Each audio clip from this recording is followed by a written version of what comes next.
Oui, on commence. Bismillah ar-Rahman ar-Rahim. Mesdames, Messieurs, soyez les bienvenus dans notre nouvelle rencontre sur l'unité de l'islam. Il paraît que la discussion sur l'union au sein de l'islam suscite l'étonnement chez quelques-uns, voire la raréfaction.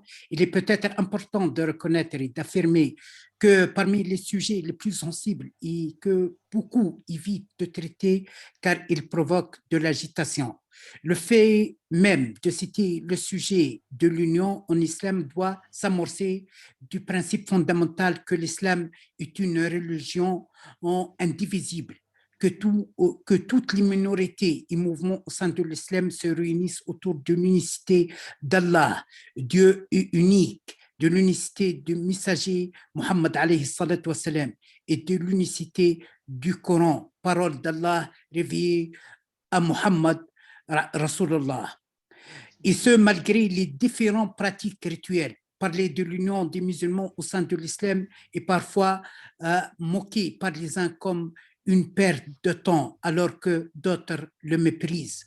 Nous le voyons comme une obligation face aux éloignements et aux oppositions qui ont frappé les musulmans face aux psychoses voulues par les uns et les autres.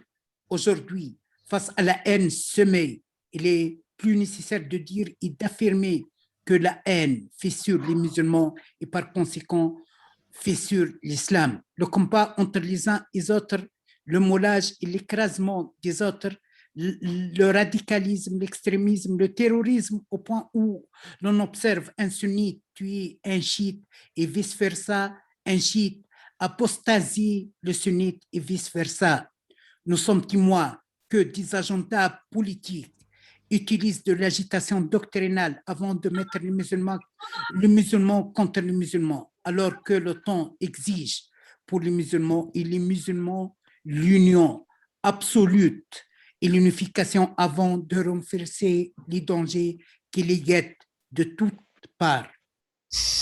Les dangers du terrorisme radical qui suit l'islam et les musulmans, un danger étranger à l'islam, les dangers de la coexistence des citoyens musulmans en Occident par la profanation et la diabolisation du musulman à cause du terrorisme, une campagne acide qui vise les musulmans avant de les déstabiliser, les fracturer, les fragiliser, les condamner alors qu'ils sont innocents des actes mortifiés de ces ennemis de l'islam et de l'humanité.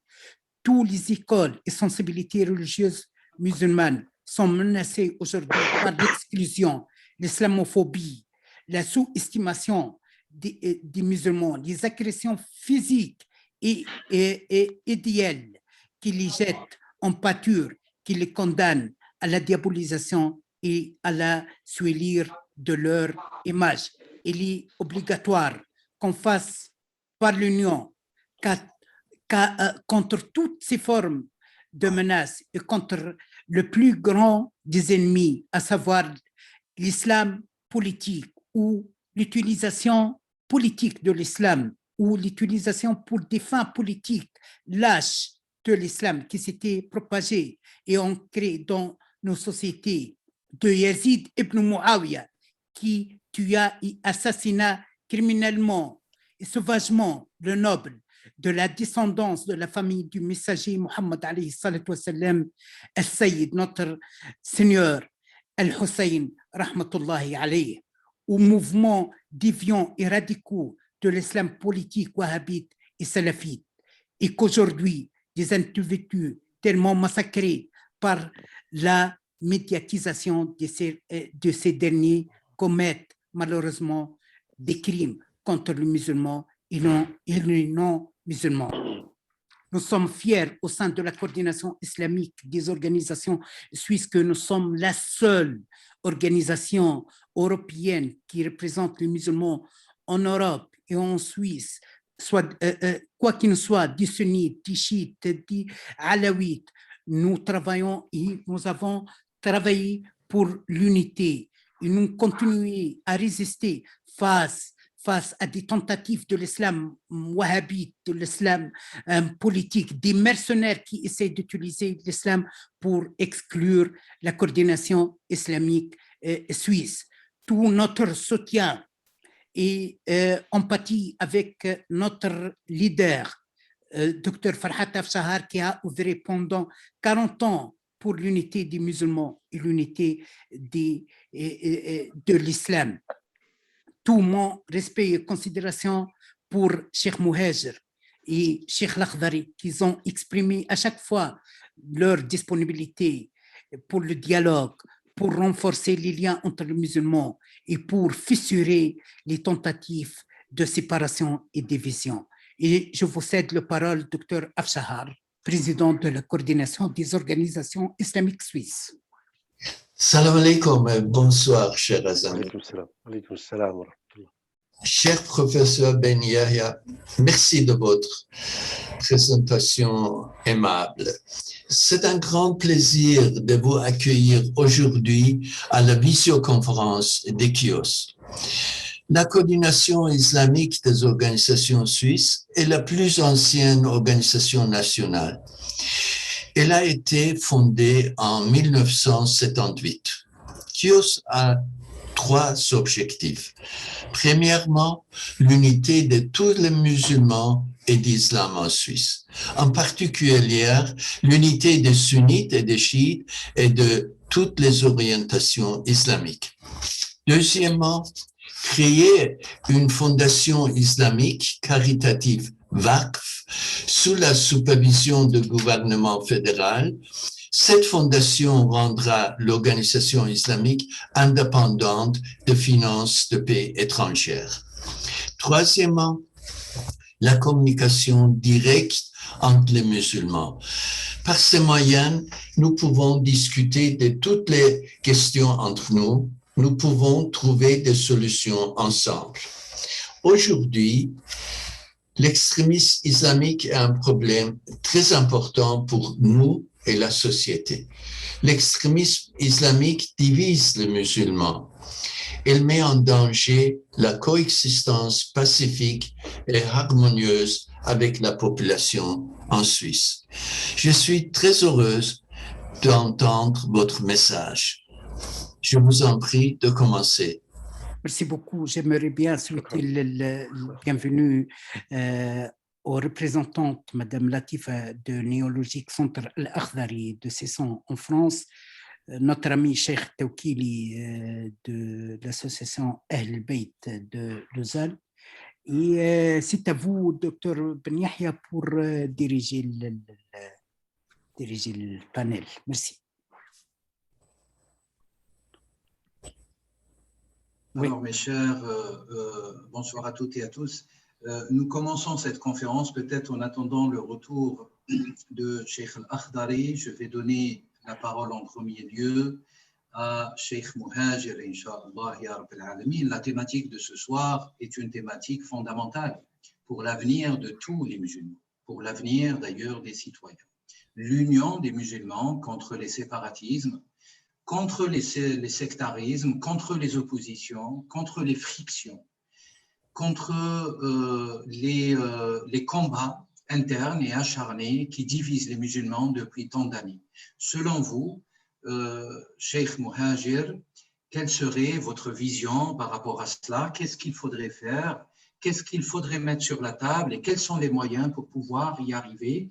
Bien sûr, vous avez, si vous voulez, 15 minutes de prise de parole et puis après, on reviendra vers vous s'il y a des questions, naturellement, en attendant le retour de Cheikh Al-Akhdari. À vous la parole, cher Cheikh Mouhajir. L'honneur est pour nous de vous entendre. Merci beaucoup. Tout d'abord, je vous remercie pour cette invitation d'être en votre compagnie, et la compagnie du président de votre union, et aussi la présence de vous-même et de frère Abdel Jalil. Je suis très content de cet effort que vous employez dans un but tout à fait noble, à savoir le fait d'aider le bien à travers l'union des gens qui sont de bonnes intentions. Au nom de Dieu, le clément, le miséricordieux, que la paix de Dieu soit pour son prophète Mohammed, et sur sa famille bénie et infaillible et pure.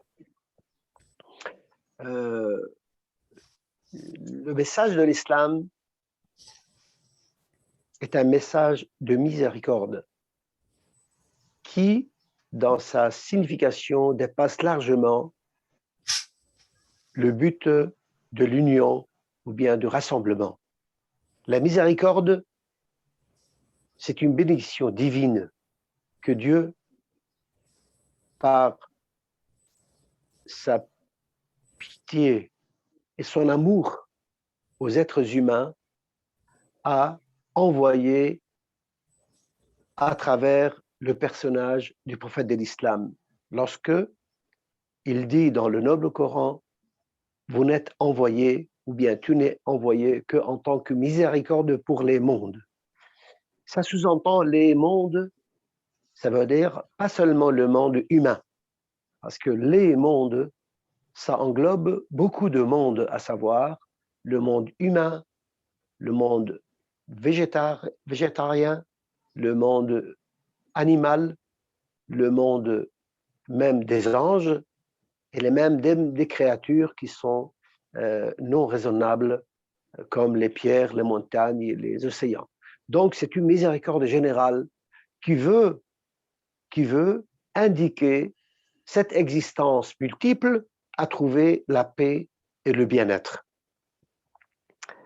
Et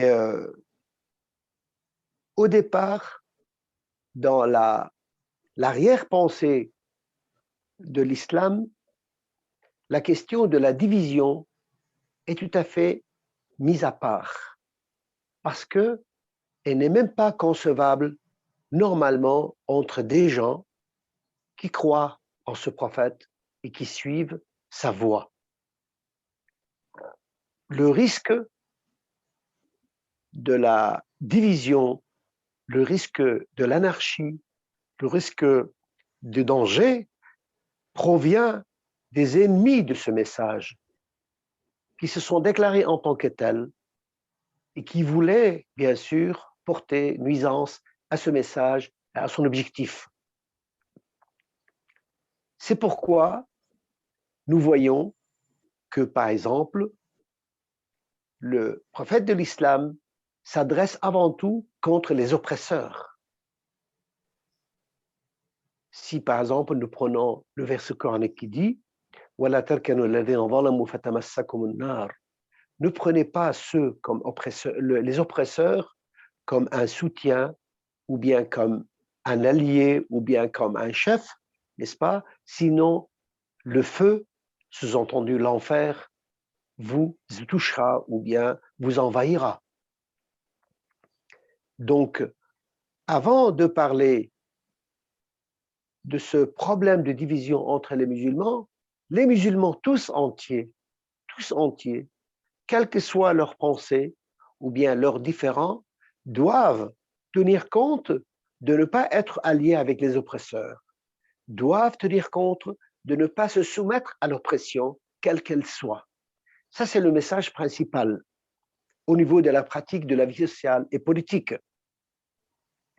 Malheureusement, ce message n'a pas été bien compris par le prophète et bien, je dirais, intégré par les musulmans. Rapidement, les musulmans, même avant le départ de notre prophète de ce monde, le départ physique, bien entendu, avant son départ physique de ce monde, les musulmans se sont divisés autour de la question de la succession du prophète et autour de la question de leadership sur la société musulmane. Ils n'ont pas suivi les musulmans ce que le prophète leur a ordonné de faire. Et c'est pour cela qu'ils sont tombés en division. De mon côté, étant donné un disciple de l'imam Ali, qui était un grand personnage reconnu par tous les musulmans comme la personne la plus proche du prophète, est la personne la plus savante du temps du prophète, il a adopté une politique de cohésion, une politique d'approcher les musulmans les uns des autres, sans oublier non plus de marquer le point sur ce qui est juste, sur ce qui est injuste. S'unir entre les musulmans, qui est devenu un besoin essentiel et nécessaire afin de défendre ce message de miséricorde et ce message de paix, s'unir était une condition nécessaire pour protéger l'essence même de ce message. Et dans cet objectif, l'imam Ali, que la paix de Dieu soit pour lui, a fait tous les sacrifices possibles afin de réussir cette union. Et dans son comportement, sa conduite, nous envoie jusqu'à nos jours aujourd'hui la manière avec laquelle nous pourrons réaliser cette union. Cette union, tout d'abord, doit être basée sur le droit et sur la justice. Parce que dans le concept islamique, aucune union n'est possible s'il y a une injustice. Parce que le fait de suivre la voie droite, le chemin droit, as-sirat al-mustaqim, est un devoir de chaque musulman. Donc on ne peut même pas imaginer comment peut-on s'unir entre musulmans, ni avec des non-musulmans dans un objectif commun de bien, sans suivre le chemin droit et être juste. Nous ne pouvons pas même se l'imaginer, parce que nous le répétons chaque jour dans notre prière. Ihdina as-sirat al-mustaqim, guide-nous dans la voie droite, dans le chemin droit, dans le chemin juste. Donc c'est une condition nécessaire pour cette union. Et le chemin juste inclut, bien évidemment, donner la priorité au but principal par rapport aux réalités de différends entre les musulmans. Puisque le but principal est de réaliser la justice et d'être juste, puisque le but principal est de s'unir notamment autour de l'unification de Dieu, que Dieu soit-il loué, n'est-ce pas? Et la reconnaissance de la prophétie de notre prophète Mohammed, que la paix de Dieu soit pour lui et pour sa famille pure et infaillible, cette unité nécessite un effort de part de tous afin de la réussir. Donc, être juste, parce que si, par exemple, une partie des musulmans s'oriente donc contre l'injustice d'une façon flagrante et évidente, il n'est pas question de pouvoir s'unir avec lui, parce que étant injuste, il ne voudrait pas de vous. Il voudrait peut-être parfois vous éliminer. Et comme c'était le cas avec l'extrémisme, par exemple, ou bien le cas avec certaines orientations chez les musulmans qui ont été manipulées par les ennemis de l'humanité, à savoir l'arrogance mondiale.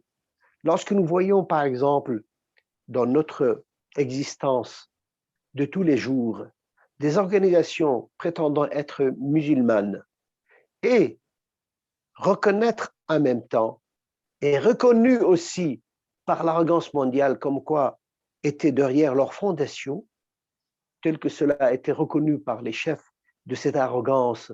Je fais allusion, par exemple, à certaines déclarations provenant d'outre-mer qui déclarent d'une façon évidente, sans aucun démenti d'ailleurs, de nulle part, comme quoi, par exemple, comme Qaïda et Daesh ont été fondés par cette arrogance mondiale. Et d'un autre côté, il n'y a ni démenti de la part des gens qui sont derrière cette arrogance mondiale, ni un démenti de la part de ces organisations elles-mêmes. Cela montre que ce fléau dangereux contre le monde musulman, à savoir cet extrémisme qui n'a pas de limite, qui autorise de tuer les musulmans et qui cherche justification dans l'histoire sombre ancienne musulmane qui malheureusement a été pratiquée par les musulmans, nous voyons que ce genre d'union avec ce genre de l'union avec ce genre d'extrémisme est impossible. Parce que cet extrémisme veut éliminer le musulman, veut anéantir le musulman et aussi par la même occasion l'islam en tant qu'une voie de paix et de miséricorde. Cependant, nous savons très bien que notre monde musulman est plein de beaucoup de membres, de millions et de centaines de millions de bons musulmans qui cherchent vraiment de vivre en paix et qui cherchent vraiment le contentement de Dieu à travers leur pratique musulmane, à travers leur pacification d'âme avec Dieu, et également à travers la pacification de leur relation avec leur entourage. Ils veulent vraiment vivre en paix et vivre juste. Seulement, ces musulmans sont attirés parfois ou bien égarés, n'est-ce pas, par certaines données répandues par cet extrémisme. Pour cela, notre effort vise avant tout à éveiller leur sens de conscience et leur attention contre ces dangers et leur dire aux musulmans de partout, regardez avec bonne intention et transparence, regardez avec sincérité parmi les musulmans ceux qui sont sur la voie juste et ceux qui sont sur la voie injuste. Et vous allez trouver le chemin, parce que la justice reste quand même un repère principal du comportement du musulman. La justice. Regardons par exemple par rapport à toutes les causes qui existent dans notre vie. Pour être simple, ne pas aller dans les complications de l'étude comparative de l'histoire, ou bien pour ne pas aller se noyer dans les définitions et les analyses des concepts philosophiques qui ne sont pas simples et qui ne sont pas faciles à être compris par un musulman du commun. Regardez dans les positions générales de chaque entité musulmane, de chaque organisation musulmane, de chaque comportement de chaque musulman, regardez où est-ce qu'il se place. Nous vivons dans notre monde aujourd'hui musulman beaucoup de conflits et de problèmes qui proviennent tantôt de l'intérieur, tantôt de l'extérieur.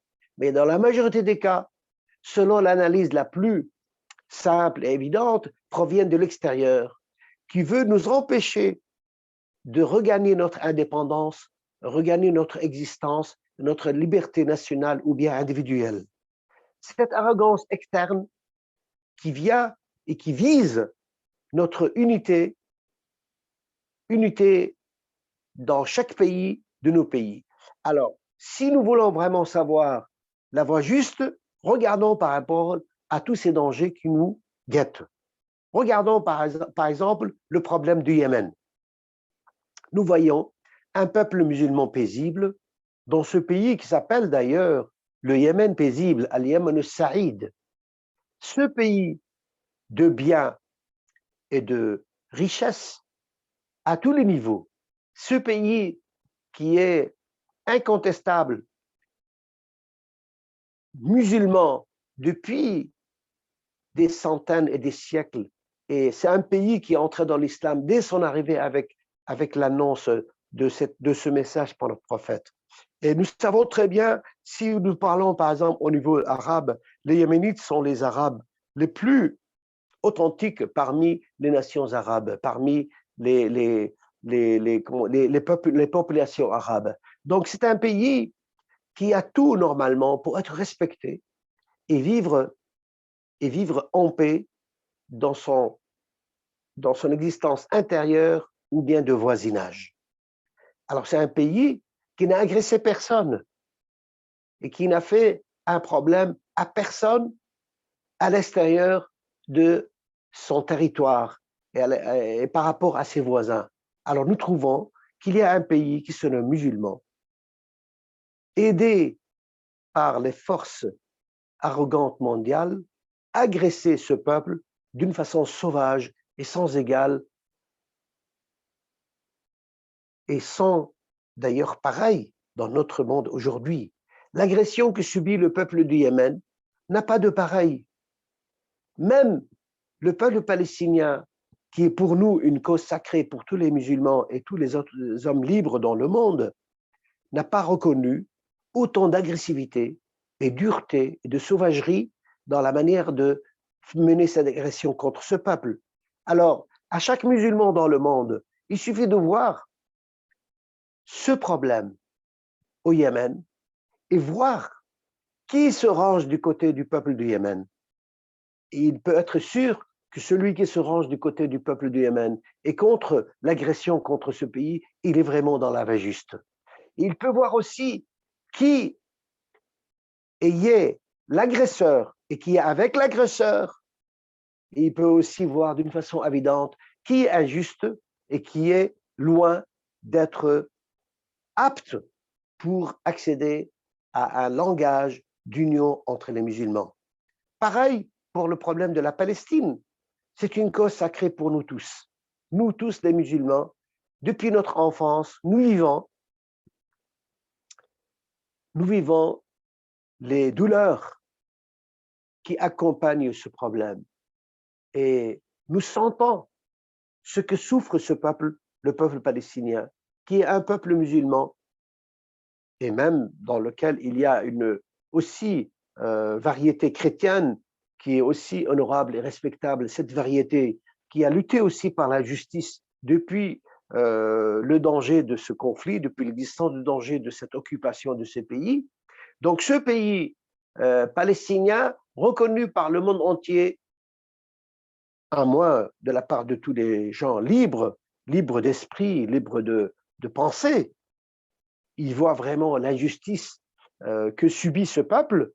Et par exemple, si vous regardez du côté même du monde occidental, vous allez trouver beaucoup de penseurs, beaucoup d'organisations politiques qui se rangent du côté du droit du peuple palestinien. Même il y a des lois qui ont été votées au sein de l'Organisation des Nations Unies qui reconnaissent au peuple palestinien ses droits, comme par exemple le droit de retour, ou bien par exemple le droit à ne pas être occupé dans les parties où ça a été reconnu comme faisant partie de l'État de Palestine. Mais indépendamment de cela, le droit de retour, même dans les territoires occupés depuis 1948, cela est reconnu par le monde entier et dans beaucoup d'esprits libres d'organisations qui reconnaissent ce droit. Et nous, les musulmans, tous, malgré toutes nos différences, nous reconnaissons et nous battons, n'est-ce pas, pour la récupération de ces droits. Alors maintenant, sur le plan pratique, si vous voyez dans notre monde musulman qui se range du côté du peuple palestinien, non pas seulement par la parole, mais par les actes et les faits. Les actes et les faits, et l'aide, le soutien, que ce soit politique, ou bien aide pour la résistance, ou bien aide financière, ou bien aide des familles des martyrs, etc. Vous allez découvrir, vous musulmans, et nous aussi, nous les musulmans, vous allez découvrir de façon évidente qui est dans la voie de la justice et qui est dans la voie de l'injustice. Et quel genre d'unité nous cherchons afin de pouvoir réussir vraiment l'unité et réussir, n'est-ce pas, la réalisation du message de notre prophète qui est le message de la miséricorde. Bien évidemment, ce message de miséricorde ne peut être réalisé qu'à travers la lutte contre les guerres. Parce que notre Dieu, soit-il loué, dit dans le Coran, chaque fois qu'ils illuminent le feu de la guerre, Dieu l'éteint. Cela nous lance d'une façon claire que notre islam est contre les guerres.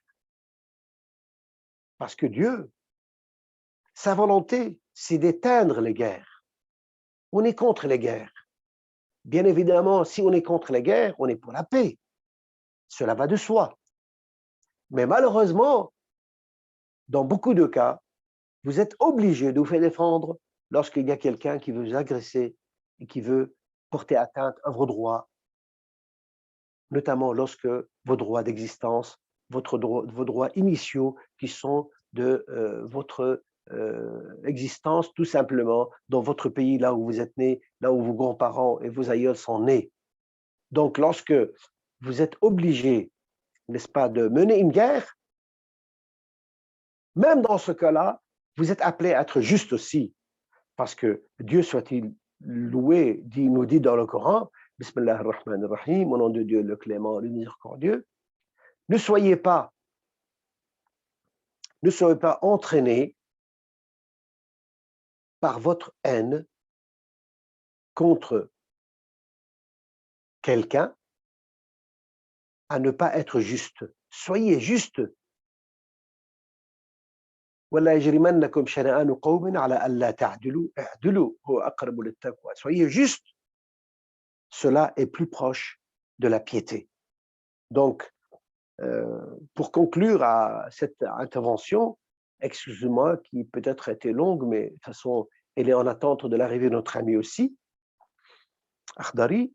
Donc, si nous cherchons à faire une unité et une union, cette union doit être dans le cadre de toujours protéger la justice et être juste.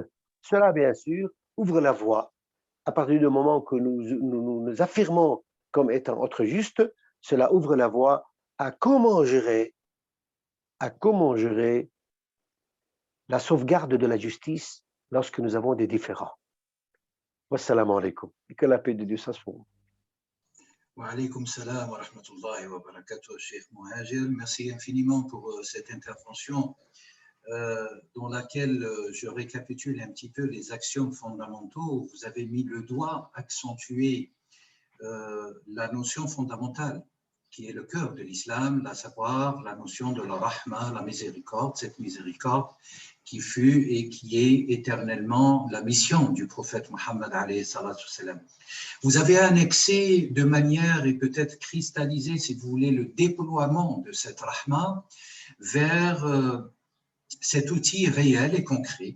Vous avez donné beaucoup d'exemples, à savoir l'outil de la justice, là, le rétablissement de la justice, la réalisation de la justice, tahqiq al-haq, quelque part, et que cette justice, qui est fondamentale pour l'humanité d'abord, et qui est centrale pour les musulmans, bien entendu, de manière spécifique, est quelque chose qui n'est pas garanti partout, à cause de ce que vous aviez appelé l'arrogance, si vous voulez, cette arrogance mondiale contre les musulmans là où ils sont. Cette arrogance fait que les musulmans aujourd'hui, parfois, même si en termes de nombre sont majoritaires, fait d'eux parce qu'ils sont coupés justement de cette notion vivante du droit et de la justice, sont totalement affaiblis et se retrouvent minoritaires. C'est un enseignement fondamental, avant de pouvoir, si vous voulez, tel que vous l'aviez esquissé, parler de l'union des musulmans eux-mêmes dans la concrétude. Vous aviez mis le doigt à la fin, ou le point, sur la concrétude. Cette histoire de la concrétude, par le soutien, à l'instar de la Palestine ou de tous les peuples qui sont envahis, qui sont colonisés, qui sont bafoués dans leurs droits fondamentaux. Par ce point de la concrétude, je mets le pont, si vous voulez, en donnant la parole à Cheikh Al-Akhdari avant de revenir vers vous à la fin pour poser quelques questions, d'abord à Cheikh Muhajir et puis certainement aussi à Cheikh Al-Akhdari, et puis aussi donner l'occasion aux participants de vous poser quelques questions directement. Cheikh Al-Akhdari, marhaban bikum, jazakumullah kulla khair. هذه المداخلة je traduirai en conséquence هذه المداخلة مداخلة علمية في قضية مهمة جدا للمسلمين للإنسانية وللكون. إن اتخذنا تعريف من تعاريف علم مقاصد الشريعة كيف حسب ما تطرق إليه الشيخ مهاجر كيف ترون تحقيق الوحدة في أمة محمد صلى الله عليه وسلم تسليما. لكم الكلمة والشرف لنا جميعا. مرحبا شيخ. Alors, Il y a un problème, Cheikh, de son. On لا n'entend بأس. pas. Ah, là, c'est لا bon. بأس لا بأس لا بأس. إذن أستفتح الحمد لله حمدا كما أمر، والصلاة والسلام على النبي المعتبر وعلى آله وصحبه ومن اعتبر. في الحقيقة في بداية هذه المداخلة أتوجه بالثناء العميم إلى هذه المؤسسة التي يتربع على رأسها الفحول والحذاق، أولئك الذين يتشوفون إلى جمع الكلمة على قلب مؤسسة واحدة، ويستثمرون في أشرف مقصد شرعي تتشوف إليه الشرائع والعقول. عندما نحيل على العقول فإن نحيل على العقول السليمة التي توافق الشرع وجودا ودفعا ودرءا. فأثني بالشكر الدكتور عبد الجليل فاضل مبارك والأستاذ فرحاد بالحضور الكريم، ولشيخنا أبي مدين المبارك واسطة العقد الذي يجمع بين الكلمات والمدارس والمذاهب. استمعت بتأن إلى كلمة فضيلة الشيخ مهاجر، والذي أشير إليه في الاستفتاح أني أحبه في الله، لأنه يحمل منهجا من أجله أقبل التراب الذي يمشي عليه. لا أقول هذا نفاقا أو مجاملة، وإنما أشهد الله على ما أقول. وينبغي أن نتحدث في مجالس جمع الكلمة أن نتحدث صدقا وعدلا، ومهما تكن عند امرئ من خليقة وإن خالها تخفى على الناس تعلمي. يعني مهما دار الإنسان وستر باطنه ستأتي الأيام وتكشف ما بداخله. فقضايا الأمة لا ينبغي أن نجامل فيها ولا ينبغي أن نداري فيها، وإنما ينبغي أن نتحدث بصدق، لأن الصدق منجاة. الصدق منجاة. أشير في بداية الكلمة إلى أن همة الإنسان على قدر الهموم التي يحملها، بل همة المؤسسات على قدر الهموم التي تشغلها. فمن شغله جمع الكلمة كان في الفردوس الأعلى. لما؟ لأن الشرائع تتوجه لتحقيق هذا المهم، وإذا عز الشيء عند العقلاء أكثر من ذكره. ولهذا ينبغي أن نبدأ أولا لنبين بأن جمع الكلمة عليه مدار الوجود، وعليه مدار الشرائع ومدار العقول.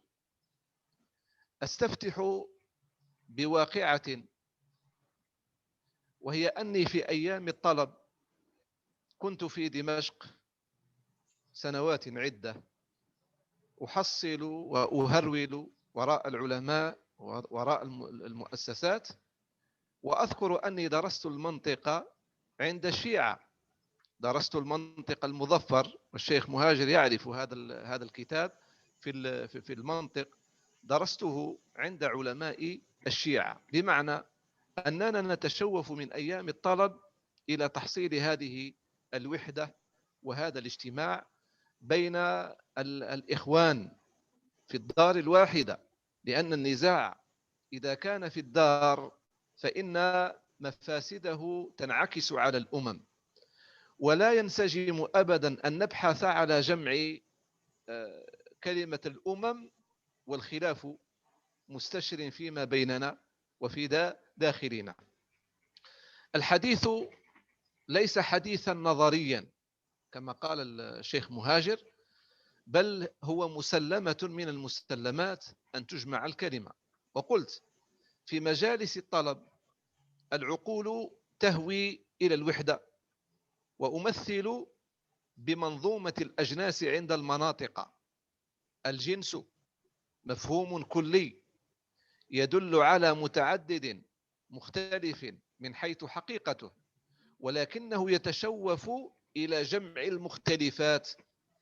فعندما ندرس المنطق نشير إلى أن الجنس هو مصطلح عند المناطق، ولكنه مصطلح لجمع الكلمة لمن كان همه جمع الكلمات. فالجنس منهج للجمع بين المختلفات، ويعلم ذلك من درس المنطق أن الجنس هو منهج للجمع بين الأنواع المختلفة بطريق القدر المشترك.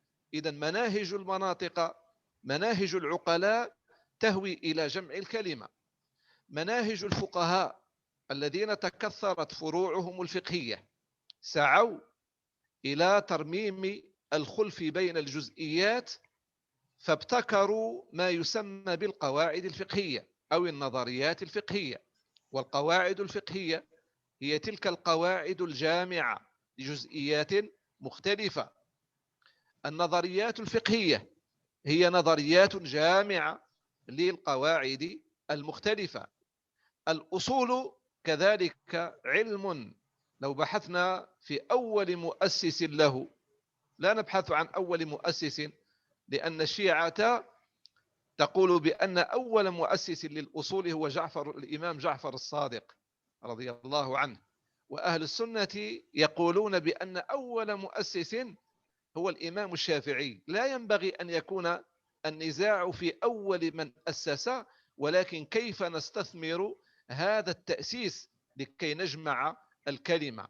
كيف يكون شأننا شأن جعفر الصادق رضي الله عنه وشأن الإمام الشافعي رضي الله عنه في التفكير في منهج يجمع شتات الأمة. فكان من الأهداف لتدوين الأصول هو جمع هذه الكلمة. إذا ذهبنا إلى علم مقاصد الشريعة الإسلامية، بعدما تكثر الخلاف بعد مدرسة التأصيل التي حاولت أن تجمع الكلمة بأن اعتمدت على منهج فرق شتات الكلمة، فكان الخلاف قبل التأصيل فقهيا، فأضحى الخلاف مدرسيا. بعد الإمام الشافعي ظهرت مدرسة المعتزلة ومدرسة الأشاعرة، فكتب في الأصول أشعريان ومعتزليان بخلفية أشعرية اعتزالية، فعادوا إلى تفريق الأمة في فن تشوف أصحابه إلى جمع الكلمة. وكان هذا من الهموم التي تلبس بها الإمام الشاطبي الذي أسس تدوينا، أقول تدوينا، لعلم مقاصد الشريعة الإسلامية في القرن السابع، وانتبه إلى أن المنهج الذي انتخبه الإمام الشافعي وهو منهج الاستقراء الناقص كان سببا في هذا الخلف بين المدارس فيما بعد، فحاول أن يبتكر منهجا وهو الذي سأدندن حوله للتنظير لمسألة جمع الكلمة ودرء النزاع والخلاف. ابتكر الإمام الشاطبي في المدرسة الأندلسية، طبعا نحن لا نتحدث عن الرجال لأنهم رجال، وإنما نتحدث من وراء الرجال عن المناهج. لا يهمنا من قال، ولكن يهمنا ماذا قال. والحكمة ضالة المؤمن أينما وجدها فهو أحق بها. أنا فقط أريد أن أنظر لأبين بأن الوحدة مسلمة من المسلمات، ومن أشكل الإشكالات شرح المسلمات. فابتكر منهجا سماه بمنهج التواطؤ، ومنهج الاقتصار على أقل ما قيل جمعا للكلمة. إذا منهج التواطؤ ومنهج القدر الذي نتفق حوله، ليكون ذلك القدر المشترك أصلا من الأصول الحاكمة على كل خلاف بدفعها. ولا أتحدث بفلسفة ولا بتنظير عقيم، وإنما أتحدث بتنظير له تنزيل، وسأتحدث عن الجانب التنزيلي. إذا جمع الكلمة قدر مشترك بين كل التخصصات، بين المدارس الفقهية والمدارس الأصولية والمدارس المقاصدية.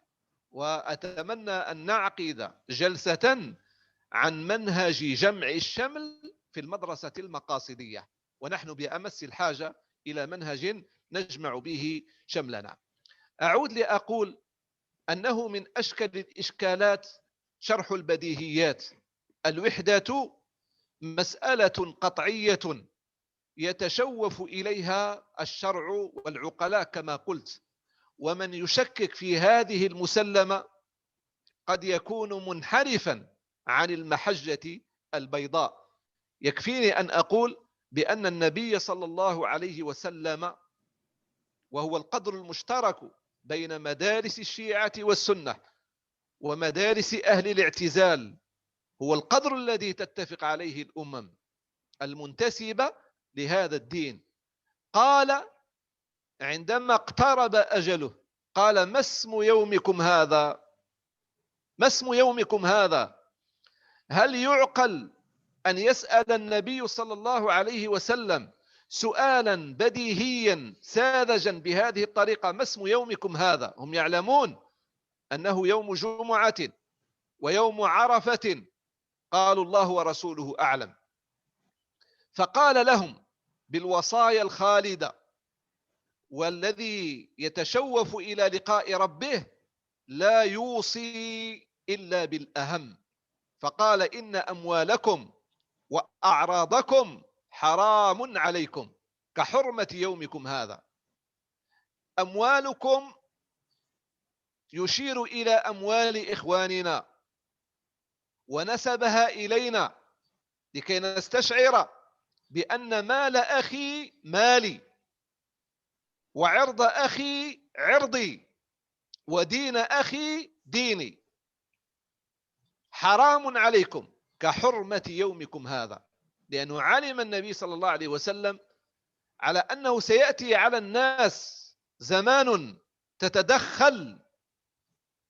وأرجو من الشيخ مهاجر أن يضع أسطرا تحت ما سأقوله الآن. علم النبي صلى الله عليه وسلم أنه سيأتي على الناس زمان ستتدخل ما يسمى بالمآخذ النفسية والمآخذ التاريخية والمآخذ المذهبية لتشتت شمل الأمة. علم ذلك، ولهذا أشير إلى أن سبب الخلاف إذا أردنا، وهذا أهم ما يجب أن نبحث فيه، أما الوحدة وجمع الكلمة فهي مسلمة كما قلنا وكما قال شيخنا. الإشكال الآن ما سبب هذا الخلاف في مسلمة من المسلمات؟ السبب أولا نفسي، ثانيا السبب تاريخي، لأن الفتن التي وقعت وتحدث عنها النبي صلى الله عليه وسلم، قال: حدثنا عن الفتن التي تموج موج البحر فأسكت القوم. قال: أنا. قال: أنت لله أبوك؟ قال: ستكون فتن تعرض على القلوب كالحصير عودا عودا، فأي قلب أشربها نكتت فيه نكتة سوداء، وأي قلب أنكرها نكتت فيه نكتة بيضاء، حتى تصير على قلبين، على أبيض مثل الصفا لا تضره فتنة ما دامت السماوات والأرض، والآخر مربادا كالكوز مجخيا. هذا ما أحدثه التاريخ وورث الفرقة بين المسلمين. أما المأخذ المذهبي فنحن ضحايا لمناهج تربوية وتعليمية. عندما نعلم المنطق في مدارسنا لم نعلم بأن الجنس يجمع الكلمة، وأن الجنس هو منهج لجمع الكلمة، والفصل هو منهج للتفريق بين الأنواع المتشابهة، لأن المصلحة قد تكون في جمع المختلفات وقد تكون كذلك في التفريق بين المتشابهات تحقيقا لمصلحة، وإنما تعلمنا علوما جامدة ورثت خلافا بأن هذا سني وهذا شيعي وهذا حنفي وهذا مالكي وهذا شافعي، ونسينا المآخذ الكلية. إذا أردنا أن نصلح وأن نرمم فلا بد أن نأخذ هذه المآخذ بعين الاعتبار. وقد قال العقلاء: يكفيك علما رفع التنازع من الجزئي عنه فأنت المنعم. إذا أردت أن ترفع الخلاف فارتقي فوق الجزئيات لتحصل الكليات. لو عدنا إلى كلياتنا لاجتمع شملنا، ولو تحدثنا بموضوعية وكان الهدف هو نصرة الدين لا ننصر مذهبا ولا إماما من الأئمة. واسمحوا لي أن أتحدث بكل صراحة، لم نبعث لنقلد لنكون تحت يدي مذهب من المذاهب ولا إمام من الأئمة، وإنما بعثنا وخلقنا وسلكنا هذا المنهج لنرضي مقام الربوبية، ومقام الربوبية لا يرضى إلا إذا تمسكنا بكليات جامعة. وهذا ما حاوله بعض المتوسمين الذين يتشوفون إلى جمع الكلمة. لا أطيل عليكم، طرحت هذه المادة لتكون مادة حوارية بيننا جميعا في هذا المجلس المبارك. والكلمة إليك شيخ أبا مدين. Assalamu alaikum wa rahmatullahi wa barakatuh. Merci infiniment, Cheikh Al-Akhdar Al-Akhdari, pour votre intervention. Alors, je vais essayer de donner la synthèse. Beaucoup de choses ont été dites en langue arabe. Jazakumullah kulla khair, kulla khair, kulla khair. Cheikh Al-Akhdari, vous êtes revenu sur. Vous avez commencé, en tout cas, si vous voulez, à intervenir dans cette participation concernant la thématique de l'Union des musulmans sur deux piliers. Et ces deux piliers, c'était as-sidq wa al-adl. Vous avez commencé par là, as-sidq qui est la sincérité ou la pureté intérieure de l'individu, et la justice. Et là-dessus, vous avez rejoint, bien sûr, cette notion, cette action fondamentale, ce pilier de la justice qui est obligatoire pour l'union des musulmans. Mais très rapidement, Cheikh Al-Akhdari, vous êtes arrivé à ce qu'on appelle à proposer concrètement et aller à l'essence de votre intervention, à savoir, pour la réunir, la traduire en une seule expression, Jam' al-Kalima. Qu'est-ce que c'est Jam' al-Kalima? Chez vous, Cheikh Al-Akhdari, vous êtes revenu sur Jam' al-Kalima. Elle est à la fois existentielle, à la fois vitale, à la fois centrale, à la fois primordiale et à la fois finale. Jam' al-Kalima doit accompagner, si vous voulez, toutes les phases de la vie humaine. Vous avez rappelé, bien sûr, votre parcours à Damas, en étant chercheur, étudiant à Damas, fut un temps, et que vous avez bien noté, que vous avez eu quand même aussi des maîtres chiites qui étaient vos professeurs, notamment dans l'étude de Muzaffar, si j'ai bien retenu. La notion chez vous, Cheikh Al-Akhdari, que vous voulez nous transmettre à tous ici dans cette intervention de Jam' al-Kalima, alors que je traduirai, si vous le permettez, mais je vous laisse de peaufiner, peut-être vous pouvez peaufiner ou raffiner la traduction. Moi, je la traduirai par la synthèse de la parole commune, Cheikh, et que c'est à la fois, je disais, la primordialité, la donnée, c'est une musallama, c'est la donnée universelle qui fait que, et les sunnites, et les chiites, et toutes les composantes des minorités spirituelles, c'est la donnée fondamentale qui est partagée par tous. Donc c'est une donnée universelle.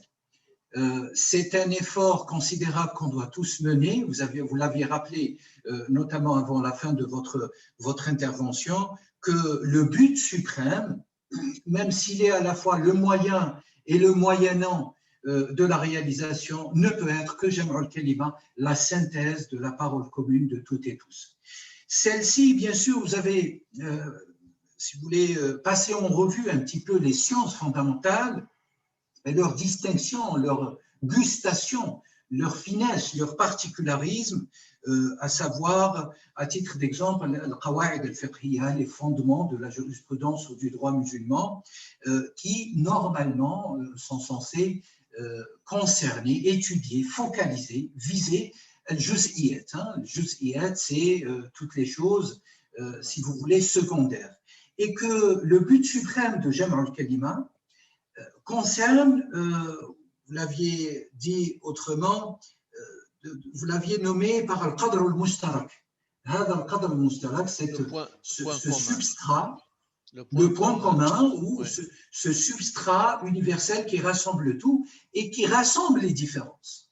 Et vous avez rappelé aussi que, malheureusement, une des causes qui a mené aux oppositions, à la division au sein des musulmans, chiites, sunnites et autres, toutes les minorités et toutes les sensibilités, était qu'on nous enseigne malheureusement dans les manuels scolaires ou dans les pédagogies primaires que le genre, si vous voulez, ne réunit pas les différences, alors que fondamentalement, la logique veut que le genre réunit les différences, et cette réunion des différences, elle est harmonieuse, elle ne peut être qu'harmonieuse. Et donc, fondamentalement, nous tous, musulmans, ici, bien sûr, sous l'égide du CAIOS, et par le biais de ce manifeste de cette conférence qui réunit Cheikh Muhajir et Cheikh Al-Akhdari, bien sûr, avec la présence de le professeur Afshar, le professeur Dahri, est une preuve que nous avons tant à partager ensemble et que nous sommes au contour, si vous voulez, de ce socle universel et commun. Cheikh Al-Akhdari, vous êtes revenu aussi sur un exemple, la finalité par le biais, si vous voulez, de la vocation de Maqasid Sharia, cette science noble qui vise à décortiquer ou à extirper, si vous voulez, les finalités pieuses, harmonieuses, universelles pour l'homme, pour le cosmos et pour l'être. Et vous aviez dit que notre objectif à tous, c'est non pas de s'arrêter, je reprends pratiquement littéralement vos propos, non pas de s'arrêter sur une figure ou un représentant ou un modèle d'une école particulière de droit, mais aller au-delà et être au-dessus de la mêlée. J'utilise l'expression idiomatique en langue française, être au-dessus de la mêlée, au moment où tout le monde, الكل يتشابك في الأرض نحن نتعالى على هذا الاشتباك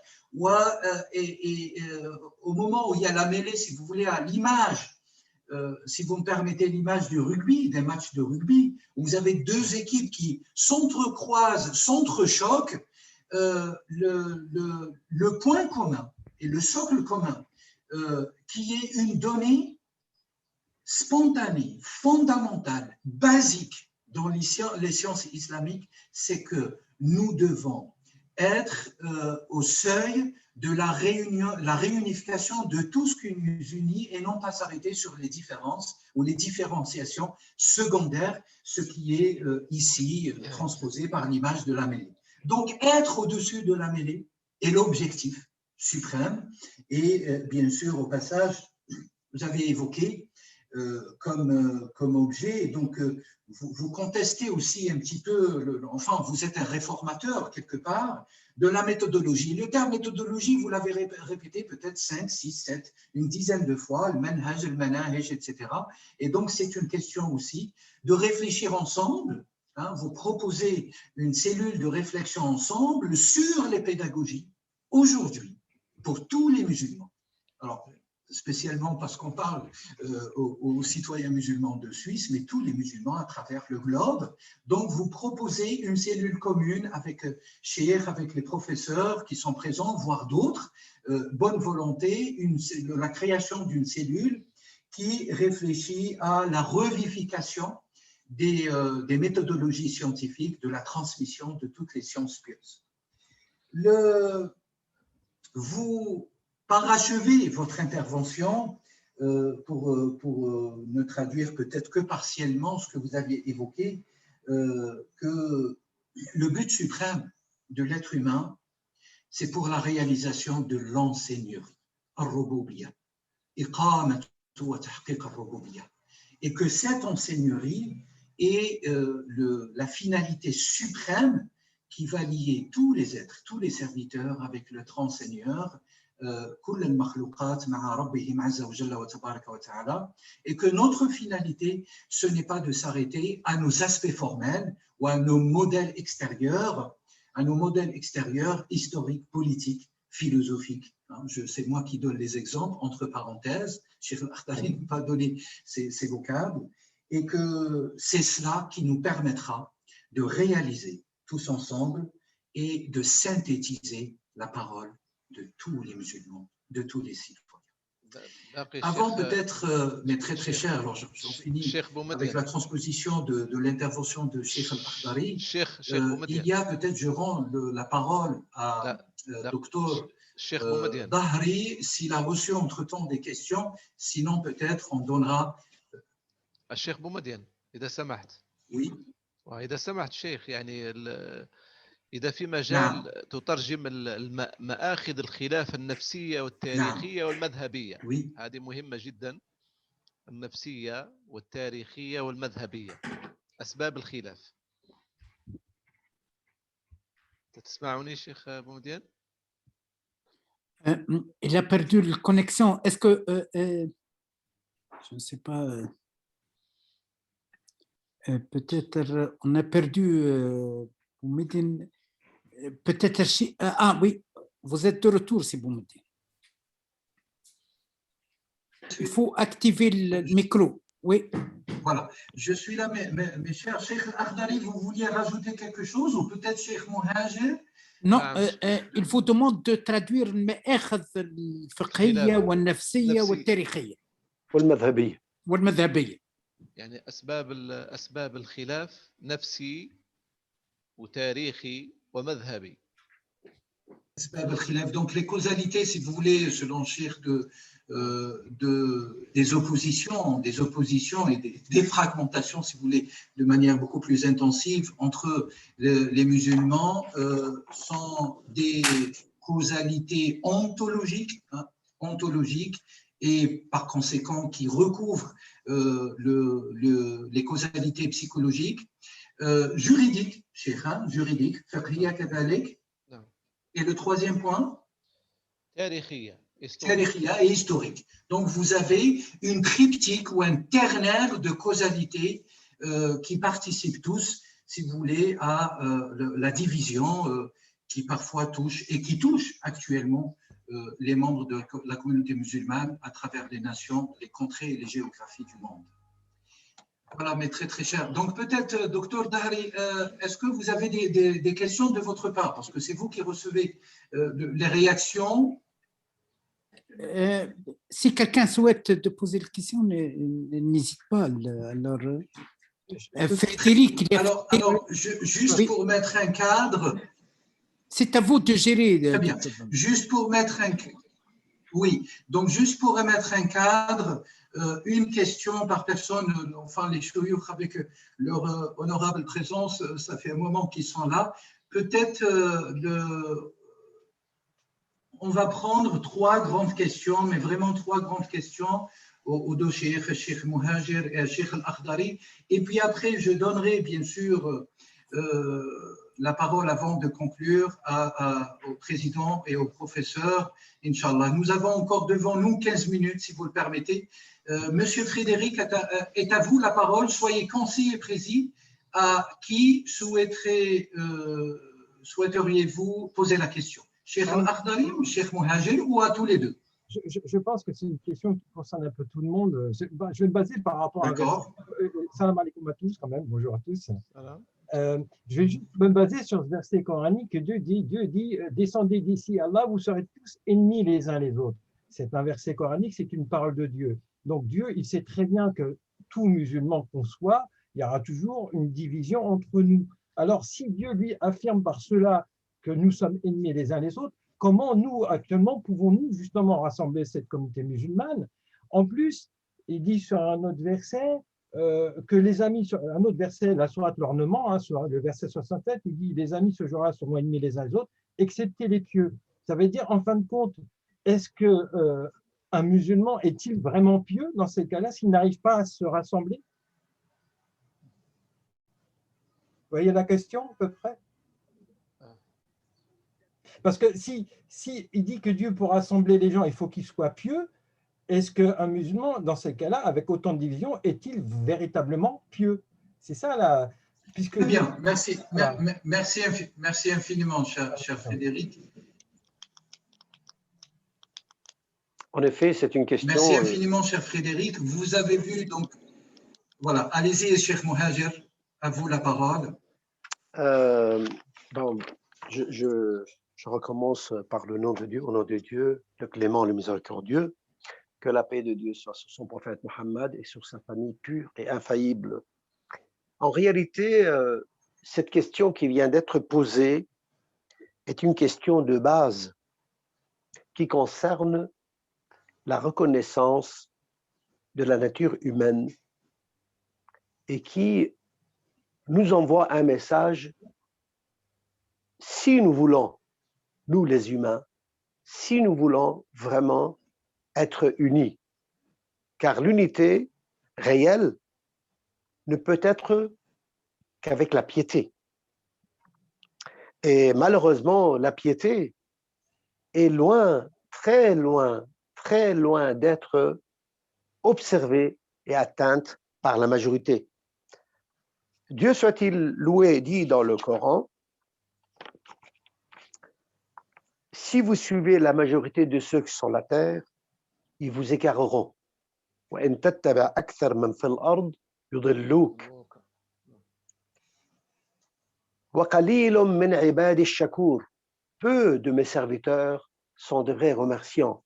Ici, shakur, dans l'explication de mot shukr, le remerciement envers Dieu, c'est un niveau supérieur que quelqu'un peut atteindre grâce à une très grande piété et de pratique de justice dans sa vie envers lui-même et envers les autres.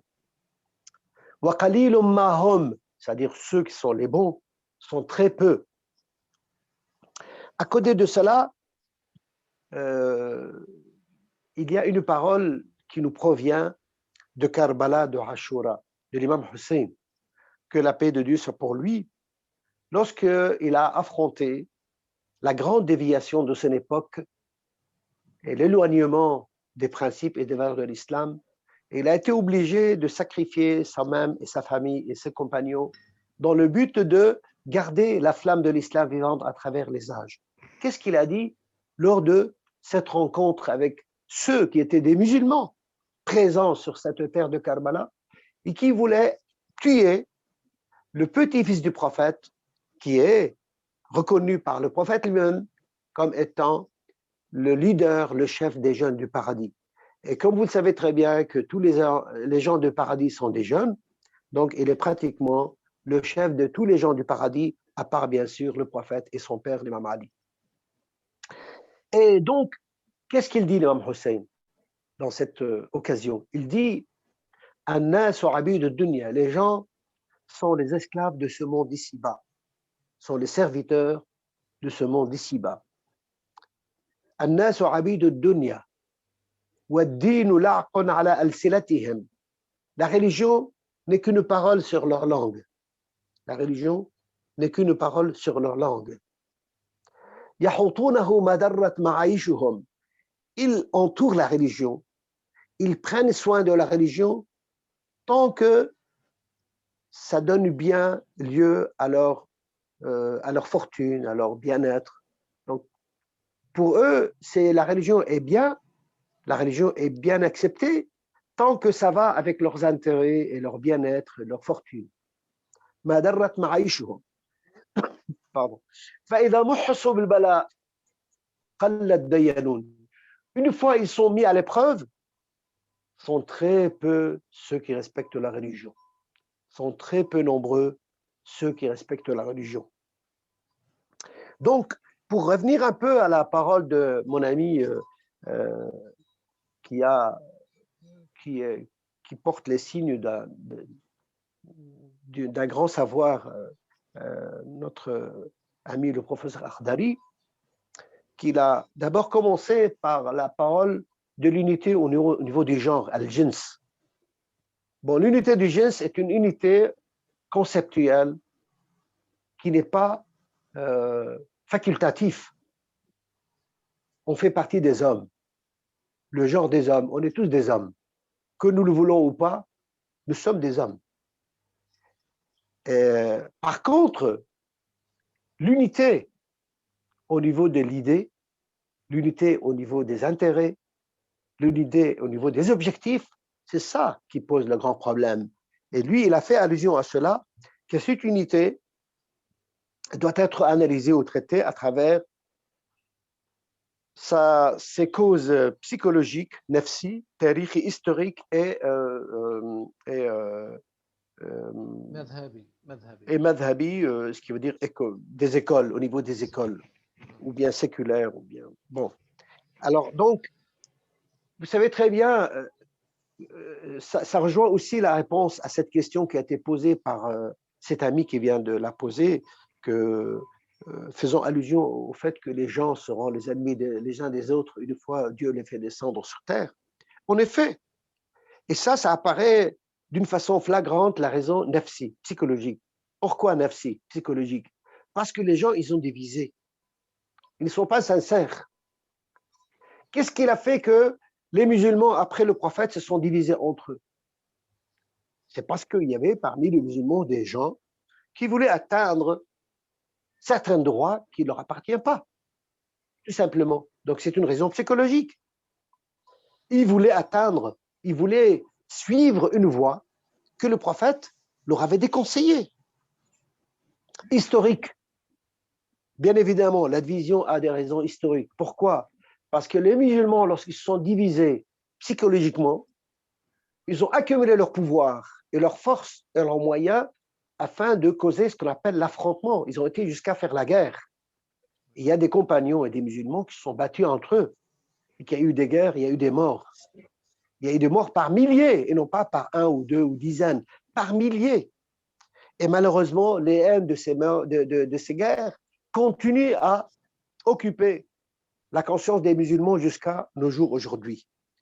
Par contre, la différence au niveau du madhab, au niveau des écoles jurisprudentielles, si on peut appeler ça la différence jurisprudentielle, c'est une différence, à mon avis, ce n'est pas une cause principale, puisque entre chaque école, entre chaque madhab et un autre, il y a plus de divergences que entre, par exemple, si vous prenez, admettons que les musulmans aujourd'hui, dans leur grande ligne divisée, s'appelle le sunnisme et le chiisme, vous allez trouver, par exemple, des divergences entre le madhab shafi'i et le madhab, par exemple, hanbali, beaucoup plus que vous allez trouver entre ce madhab et le madhab shi'i, si on peut dire, si on peut appeler le chiisme est un madhab. Le chiisme n'est pas un madhab. Le chiisme, c'est un parti politique, c'est un appartement, c'est une voie politique, en fait, le chiisme. Parce que dans chaque marja, parce que, vous savez, les chiites aujourd'hui, on a toujours la porte de l'ijtihad. Donc, la porte du renouvellement de la jurisprudence est toujours ouverte. Donc, à chaque génération, nous avons plusieurs écoles. Nous avons plusieurs écoles, plusieurs manières d'approcher les textes originaux et principales afin de trouver de nouvelles fatwas, de nouveaux jugements. Donc, à travers l'histoire, vous allez trouver dans le chiisme des centaines de madhab. Si par exemple nous considérons que par exemple l'imam Abu Hanifa a fait un madhab qui diverge dans ses fatwas et dans ses jugements islamiques de l'imam Shafi'i. Et aussi l'imam Shafi'i, il a fondé un madhab, donc qui diverge dans ses fatwas de l'imam Ibn Hanbal et ainsi de suite jusqu'à donc l'imam Malik. Donc, dans le chiisme, nous avons des centaines des marjas que chacun vient dans l'histoire pour avancer ce qu'on appelle ses fatwas et sa manière de induire, n'est-ce pas, de sortir les fatwas de leurs principes fondamentaux de l'islam, à savoir le Coran, la Sunna et la raison et le consensus. Bien sûr, le consensus aussi, dans la voie chiite, est différente dans la mesure où le consensus, afin qu'il soit une source de légifération, doit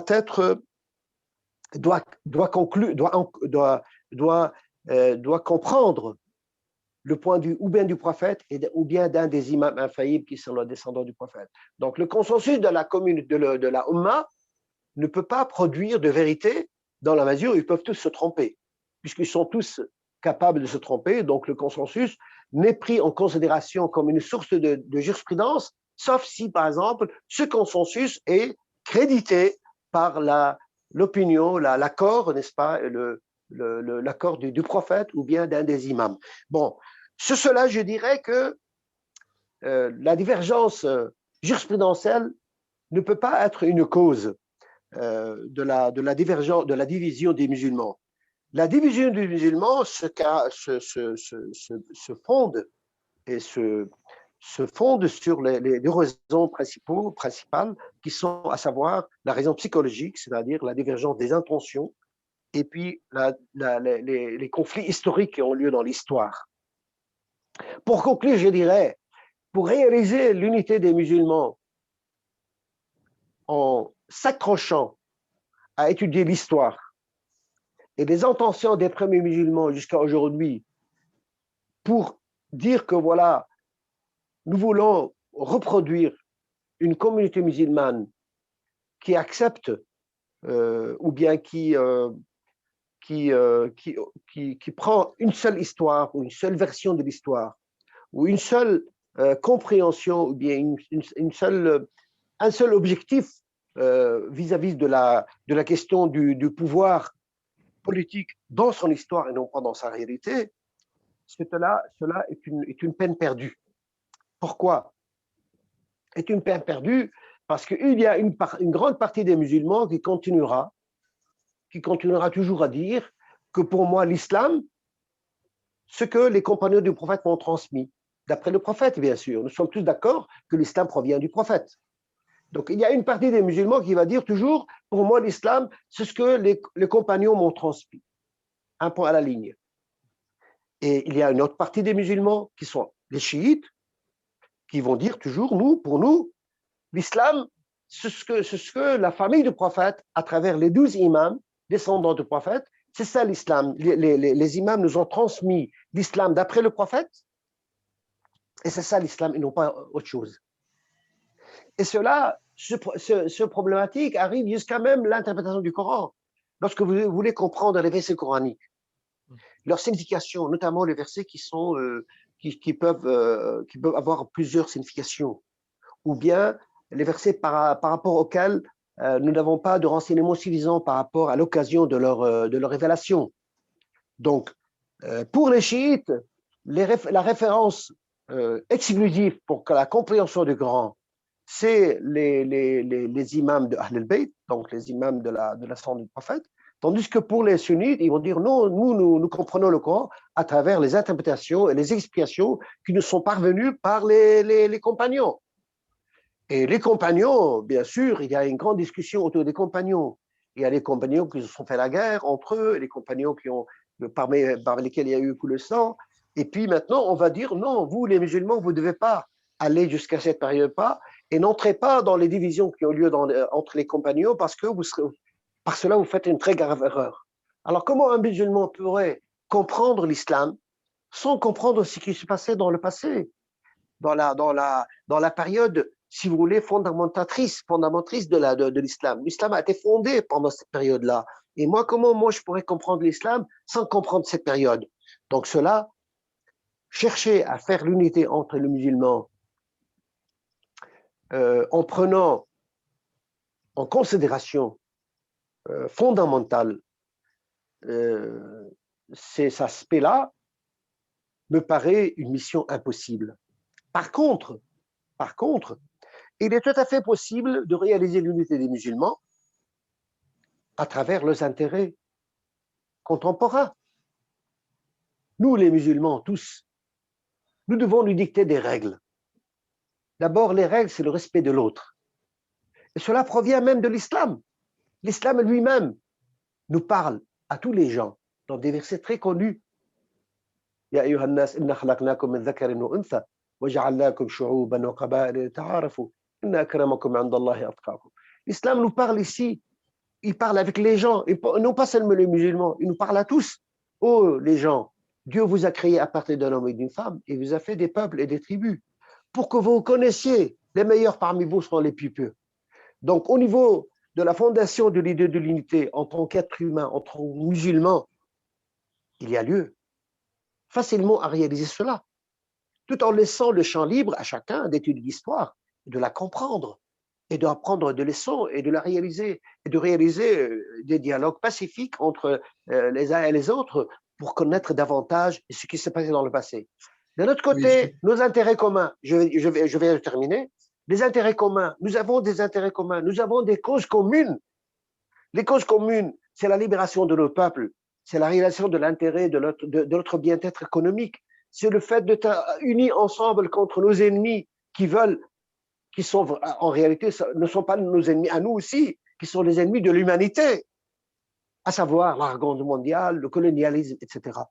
Donc, sur ce, moi, je pense, je dis seulement une dernière chose, par contre, étudier la division des musulmans d'une façon à prendre en considération les causes psychologiques et historiques, cela a lieu d'être fait, mais seulement dans des cercles bien limités, entre des gens qui sont des grands savants, qui connaissent l'histoire et qui savent très bien comment approcher ces questions sans s'emporter et sans vouloir aller éliminer l'autre parce qu'il est différent de lui, etc.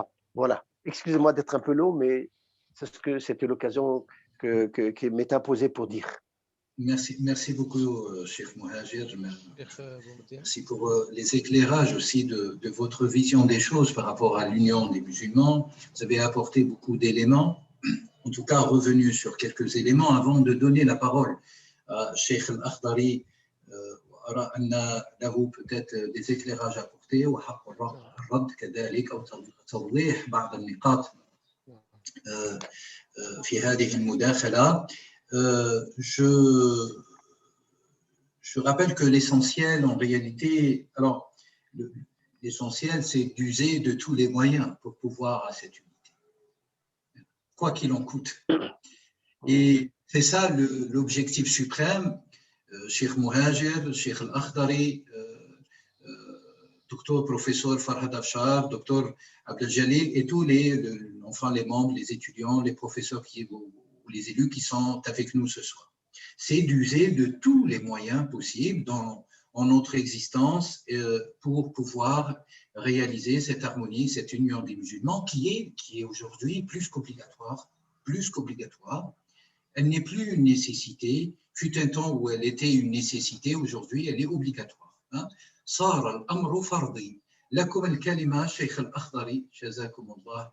بارك الله فيك الشيخ أبا مدين، وأشكر مجددا فضيلة الشيخ مهاجر على هذه الاستدراكات والتعقيبات العلمية التي تشير إلى وجود قامة علمية عاقلة، يعني تعرف كيف تدخل بقواعد العقلاء وتخرج لتنثر قواعد العقلاء. أنا عندما تحدثت عن مآخذ الخلاف تحدثت عن واقع، يعني طبعا من حيث مقام الجواز كما يقول العقلاء أن هذه المسألة محسومة، لا ينبغي للمذهبية أن تكون سببا للخلاف، ولكني أتحدث عن المسألة من حيث الوقوع، حيث الأمة الإسلامية لا يصلي فيها الشيعي خلف السني ولا السني خلف الشيعي. يعني في مسائل الصلاة البسيطة لا يقتدي سني بشيعي ولا شيعي بسني. هذه المسألة الأولى. المسألة الثانية، المذهبية الفقهية هي فرع عن مذهبية أصولية، والتي هي فرع عن مذهبية اعتقادية. كل جزئي وكل خلاف فقهي هو متفرع عن خلاف أصولي، وكل خلاف أصولي هو متفرع عن خلاف اعتقادي. إذن المذهبية من حيث الواقع شتتت وفرقت الأمة حتى في داخل المسجد الواحد، فلا نجد إماما على أهل السنة شيعيا ولا سنيا على الشيعة إماما من حيث الواقع. ولهذا هذه المذهبية تنتصر شاءت أم أبت إلى مناهجها وفلسفتها وخلفيتها ومراجعها. المسألة التاريخية، نحن بأمس الحاجة إلى أن نقرأ تاريخنا، بل إننا نقول في حقل مقاصد الشريعة الإسلامية أن دراسة بيئة النص لها علاقة بفهم النص. لا يمكن أن نفهم شرعنا إلا بأوعيته الزمانية والمكانية والملابسات التي أنتجت ذلك التشريع وتلك السنن في أزمنة وأمكنة معينة. ولكن لا ينبغي أن نجعل من التاريخ الذي كتبه الخصوم مصدرا من المصادر التي نتوكأ عليها في نثر الخلاف، لأن التاريخ من كتب التاريخ؟ من كتب التاريخ؟ ولهذا نقول احتياطا لا نستنجد بالوقائع التاريخية، لأن التاريخ بحاجة إلى أن نعمل فيه منهج النقد. أعمل منهج النقد إلى حد ما في صيانة السنن عند أهل السنة وعند الشيعة، ولكن التاريخ لم نعمل فيه منهج النقد لحد الآن. ولهذا التاريخ ينبغي إذا أردنا أن نجمع الكلمة أن نستأنس به، أن يكون في مقام الاستئناس على أن نعود لنحرر هذه الوقائع التاريخية على شكل نجمع من خلالها الكلمة. تلك أمة قد خلت، تلك أمة قد خلت. يعني ينبغي أن نلم شملنا وأن لا نجعل التاريخ، أن نبكي على التاريخ وعلى ما وقع فيه لنشتت شمل الأحفاد والأبناء في هذه الأزمنة. مسألة أخرى ينبغي أن نتحدث عنها، هناك مشروع نسعى لجمعه وتحقيقه تربصا بمراحل لم شمل الأمة، ويسمى بمشروع المذهبات النبوية. المذهبات النبوية تخريجا على المذهبات الشعرية، تلك المعلقات التي علقت على جدار الكعبة. نحتاج إلى مسمى المعلقات النبوية نجمع فيها السنن المتفق عليها بين السنة والشيعة، لنعمل على جمع هذه السنن المتفق عليها من حيث أسانيدها ومتونها، لتكون حاكمة على كل سنة قبولا أو ردا. أنا ذكرت بكلام الإمام الشاطبي في الموافقات، لا أتحدث عنه لأنه سني، وإنما أتحدث بأن المدرسة الأندلسية جمعت مناهج المدارس وصهرتها في كتاب الموافقات. يذكر في كتاب الموافقات على ضرورة تحصيل ما يسمى بالمقاصد الأصلية التي لا خلاف فيها بين الأنام، وبين المعاني الذاتية الحقيقية التي لا تختلف باختلاف الزمان والمكان، أو المقاصد الأصلية والمعاني الذاتية الحقيقية. وأن نترك ما يسمى بالمقاصد التابعة والمعاني الإضافية التي تختلف باختلاف الزمان والمكان، أن نضعها للاعتبار. وما معنى الاعتبار؟ أن نتركها في المحاكمة بعد الاتفاق على أصول تجمع بين السنة وبين الشيعة. هل أنتم على أصول تجمع السنة والشيعة؟ وهناك أصول، نعم، أصول كثيرة تجمعنا. هل نختلف في أن كل جزئية، هل نختلف في هذا، في أن كل جزئية ينبغي أن تهوي إلى تحقيق العبودية للمولى عز وجل؟ لا نختلف في هذا. وما خلقت الجن والإنس إلا ليعبدون. هل نختلف في الجهة التي نتوجه إليها؟ لا نختلف في هذا. هل نختلف في الذبيحة التي نأكلها؟ لا نختلف في هذا. إذن هناك عناصر الوفاق التي ينبغي أن تجمع وتسمى بالمذهبات لتكون وعاء جامعا نحتكم إليه، ليكون مثل الكتالوج أو الإيشونتيون أو العينة التي من خلالها نحاكم كل الجزئيات الخلافية. أعيد أنني جاد، والله جاد، لتحقيق هذا الوفاق، وأن نعلم هذه الأجيال الجديدة، أن ننشئ جيلا جديدا كلمته واحدة وعقيدته واحدة وغايته واحدة ومسالكه واحدة. هناك عمل قام به أحد الأعلام عندما نظر إلى القرآن الكريم، قال كل القرآن الكريم فيه 3 محاور. كل القرآن فيه 3 محاور: تعريف بالمعبود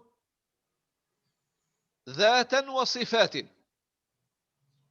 تعريف بطريق الوصول، وتعريف بالحال بعد الوصول. هل يختلف الشيعي مع السني حول هذه المسألة؟ الحق ينبغي أن يقال، وهذه أهمس بها في أذن أخي وحبيبي الشيخ مهاجر، أهمس بها في أذنه. والله الذي زاد الطين على بلا هو هذا الانتساب لهذه المدارس والانتساب إلى الأقوال. العبرة على مقتضى ما أراد لا على مقتضى ما قال، لأن القول حمال أوجه، والقول له خلفية انفعالية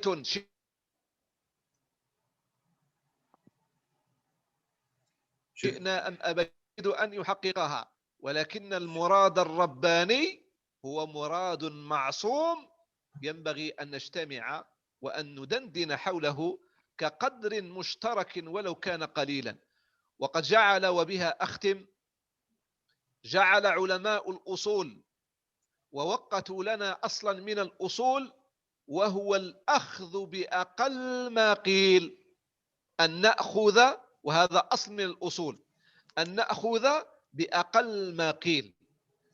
إذا كان الخلاف رحمة فرفع الخلاف أرحم.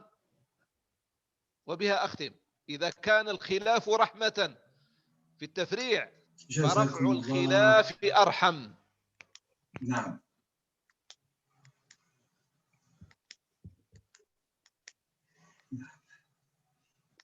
أحسنتم شيخنا.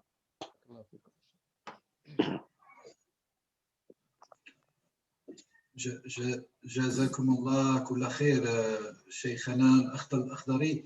Il y a eu une petite coupure à la fin, mais en tout cas, le message de manière intégrale est parvenu. Alors, je vais réserver encore, on est un peu en retard par rapport aux exigences du temps alloué à cette conférence, mais je vais devoir traduire un petit peu. Cheikh Al-Akhdari est revenu sur les 3 points qui ont été abordés par Cheikh Muhajir pour les préciser et les clarifier aussi. Selon lui, alors tout ce qui concerne l'axe historique, si vous voulez, ou les causalités de l'axe historique, Cheikh Al-Akhdari nous dit que vous dites, Cheikh Al-Akhdari, que vous visiez la réalité existentielle ici et maintenant, et c'était un constat de la réalité et non pas une finalité. Vous aviez abordé aussi, Cheikh Al-Akhdari, comme deuxième point, la question du fondement, ce qu'on appelle la science de l'usul, qui, par le biais des écoles plurielles juridiques ou juridictionnelles, si je reprends le même terme de Cheikh Muhajir, ferait que toutes ces différenciations, ces divergences dans le droit musulman, quelque part, en réalité, il faudrait les prendre telles quelles, mais il faudrait aussi, pour réaliser l'union, effectuer, et vous êtes revenu à l'idée de Qasim al-Mushtarak, ce socle commun, et vous inscrivez dans un dépassement, si vous voulez, qui vise ces différentes écoles doctrinales. Alors, en ce qui concerne l'axe de l'histoire, vous précisez, Cheikh Al-Akhdari, que l'histoire, elle est fort importante. L'étude de l'histoire, elle est fort importante. Mais elle ne peut s'accomplir que par une hystérocritique, une critique de l'histoire, une hystériographie véritablement critique, scientifiquement critique. Sinon, si on prendrait les faits historiques tels quels, il pourrait alimenter davantage les divisions et les oppositions, notamment par rapport aux générations futures de nos enfants, de la jeunesse, et par conséquent, le travail sur le droit musulman ou les écoles juridiques et chez les chiites et chez les sunnites a été, la critique, si vous voulez, fondamentale et scientifique a été faite, et ça depuis plusieurs siècles, alors que le travail sur le pôle de l'histoire, et j'en sais quelque chose en étant un petit peu chercheur, les historiens pensent au passage entre parenthèses détenir la vérité, alors que la majorité, si vous voulez, des constats historiques ne sont abordés, si vous voulez, que par des écoles elles-mêmes élitistes ou des écoles sectaires. Et ça, c'est un point universitaire, académique, qui est à relever dans toutes les universités du monde. Ce n'est pas le propre, si vous voulez, des universités ou des chercheurs ou des savants musulmans. Et j'en sais quelque chose. Et je referme la petite parenthèse. Et par conséquent, vous, Cheikh Al-Akhdari, vous concluez, pour aller très très vite, il faudrait un projet et que ce projet doit être porté par tous, et notamment vous, Cheikh Al-Akhdari, Cheikh Muhajir, et tous les professeurs et les docteurs, notamment Cheikh Farhad Afshar et Cheikh Abdul Jalil Bahari, pour ne citer que vous. Ce projet doit être porté pour nous pour élever ou pour faire manifester, prioriser, si vous voulez, les préceptes et les fondements prophétiques de Mohammed alayhi salam, qui sont au-dessus d'ailleurs, au-dessus, mais vraiment au-dessus sur une station ou sur un seuil polaire, au-dessus de toutes les jurisprudences des écoles. Même si vous donnez un exemple de l'imam Shatibi, de l'école andalouse, qui lui-même, dans son ouvrage Al-Muwafaqat, avait essayé de réunir toutes les écoles, en prenant en compte aussi même des avis, si vous voulez, des sensibilités chiites, sunnites et autres, et qui a fait naître ce qu'on appelle le maqasid al-asliya, qui est le support fondamental à ne jamais marginaliser, maqasid al-asliya, les finalités suprêmes fondamentales ou de source essentielle, et al-ma'ani datiya, et les signifiés en termes linguistiques, les signifiés ou les significations essentielles. Et vous dites ce point-là fondamental sur le plan de la science, sur le plan de la discussion scientifique entre les représentants, si vous voulez, savants des sunnites et des chiites doit être un fondement à ne pas marginaliser, à ne pas bafouer, à ne pas laisser à côté al-maqasid al-asliya ou al-ma'ani al-datiya. Et cela nous conduit, vous dites, Cheikh Al-Akhdari, à la lumière d'ailleurs de Cheikh Muhajir, qu'il faudrait revenir au sens commun, revenir au socle commun, et vous donner plusieurs exemples. L'irtilaf fil ubudiyya. Il n'y a personne, ni chiite ni sunnite, ne peut être divergent en ce qui concerne l'ubudiyya wa ma khalaqna al-jinna wal insa illa liya'budun. Nous n'avons, Dieu nous dit dans la révélation, nous n'avons créé les entités invisibles, les djinns, cette entité invisible ou l'entité visible et douée de insana, l'insan, l'être humain, que pour l'accomplissement, pour cette finalité, pour cette science de la finalité ontologique de l'être humain, cosmique, microcosmique et macrocosmique, de la réalisation de l'ubudiyya, la servitude toute, l'ubudiyya, la servitude toute. Vous concluez, et ça sera le mot de la fin, que le fondement chez l'Usuliyin, chez les docteurs des fondements de la religion, c'est de prendre al-akhdhu bil-aqal ma qil, al-akhdhu bil-aqal ma qil.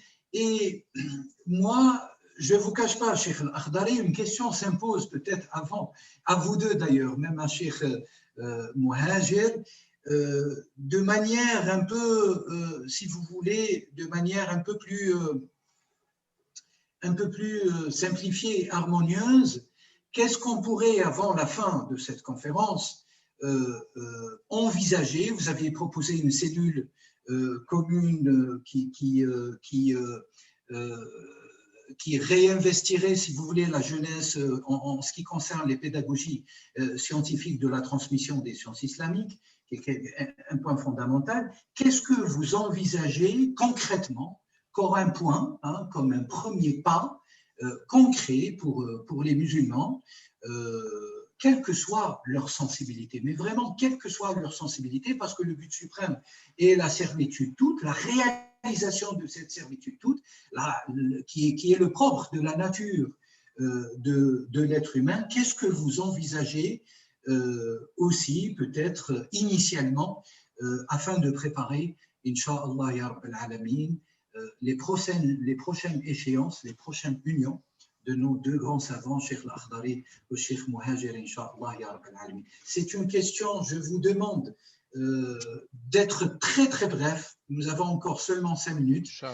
Peut-être revenir sur la programmation suivante, Inch'Allah ya Rabbal Alamin. Cheikh Al-Akhdari ou Cheikh Muhajir, qui souhaite prendre la parole? أنا أقترح وسأوجز في الحديث أقترح الميثاق أن نؤسس لميثاق نقننه بمنهج القدر المشترك على طريقة القانونيين، أن تجمع مواد موجزة جامعة. وسعينا من زمان في باب المقاصد، دخلنا حتى إلى المدارس الشيعية وبحثنا عن مسالك الكشف عن القصد عند الشيعة، وهذه من المهملات حتى في الكتابات الشيعية. وعندنا عمل يسمى بمسالك الكشف عن المراد في تفسير النص عند الشيعة، وتعد على أصابع اليد. إذن المشروع الذي أقترحه أولا أن نوحد التنظير في ميثاق جامع للقدر المشترك بين هذه المدارس في تفسير النصوص، ثم تأتي بعد ذلك المرحلة الموالية. Jazakum Allah kulla khair. Je traduis très rapidement. Donc, Cheikh Al-Akhdari nous propose, et après je repasse là, je donne la parole à notre Cheikh Muhajir. Cheikh Al-Akhdari propose concrètement un pacte de la parole commune. Un pacte de la parole commune qui est basé de la doctrine commune, qui est basé sur les textes scripturaires, les fondements scripturaires, un corpus scripturaire commun qui réunit sunnites et chiites, Une charte, une mithaq. charte, hein, une véritable charte pactisante entre les deux intervenants, nos deux honorables savants, et qui réunit bien sûr le sunan, si vous voulez, les avis juridiques des chiites et des sunnites, qui sont communes et qui sont consensuelles sur les jeux. Ça serait la première démarche et pas, je l'espère, géant, Inch'Allah, pour la communauté musulmane. À vous la parole, Cheikh Muhajir. Bon, Très brièvement, Cheikh Muhajir. oui, brièvement, oui. Avec mon total respect de la bonne intention et de la sincérité de Cheikh Al-Akhdari, je dois quand même, aussi par sincérité, émettre certains questionnements, si vous voulez. Cela pour dire que s'il y a lieu à travailler ensemble entre sunnites et chiites en vue de réaliser certaines unités, je persiste dans la pensée de dire que l'unité au niveau, disons, idéologique, ou bien au niveau même critique de l'histoire, est très difficile à atteindre et demande des recherches interminables.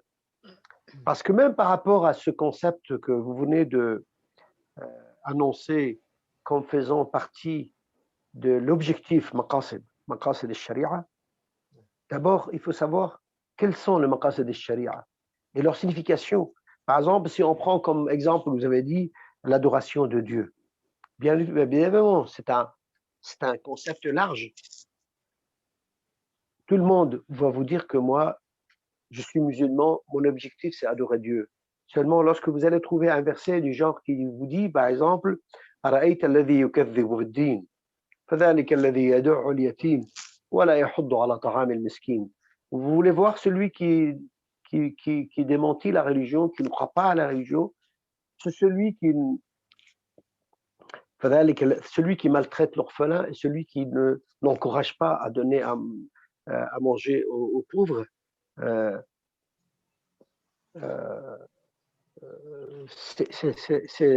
Lorsque vous voyez ces deux versets, vous les mettez ensemble.